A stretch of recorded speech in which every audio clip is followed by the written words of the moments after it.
হয়েছে।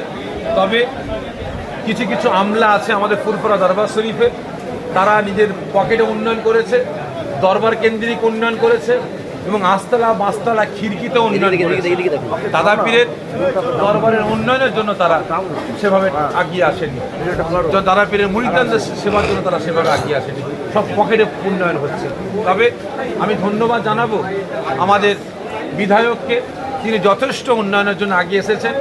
বেশ কিছু দরবারে আমাদের বিধায়ক আপনার সেনাসিস দা তিনি কি করেছেন, ঠান্ডা পানীয় জলের ব্যবস্থা করেছেন, মেশিনের ব্যবস্থা করেছেন, তিনি উন্নয়নের জন্য এগিয়ে আসছেন। তিনি একটাই কথা যে ভাইজান আমি উন্নয়ন করব কিভাবে, আমাকে পিছন দিকে টেনে ধরা হচ্ছে, বাস্তব বলছে, তাকে টেনে ধরা হচ্ছে, তার পিছনে মানে ফেউ লাগানো হচ্ছে, তাকে কাজ করতে দেওয়া হচ্ছে না।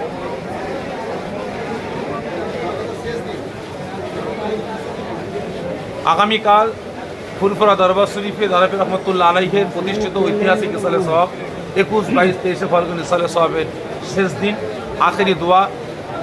বিভিন্ন রাজ্য থেকে, বিভিন্ন জেলা থেকে আমার দাদা পীরের ভক্ত মুরিদ থেকে যারা আসছেন বা আসবেন, আমি প্রত্যেকের কাছে অনুরোধ করব আপনারা প্রত্যেকে ফুরফুরা দরবার শরীফে এসে হুজুর কেবলাদের সঙ্গে সাক্ষাৎ করে ইলমে তাসাউফ, ইলমে মারিফাতের শিক্ষা আপনারা অর্জন করুন।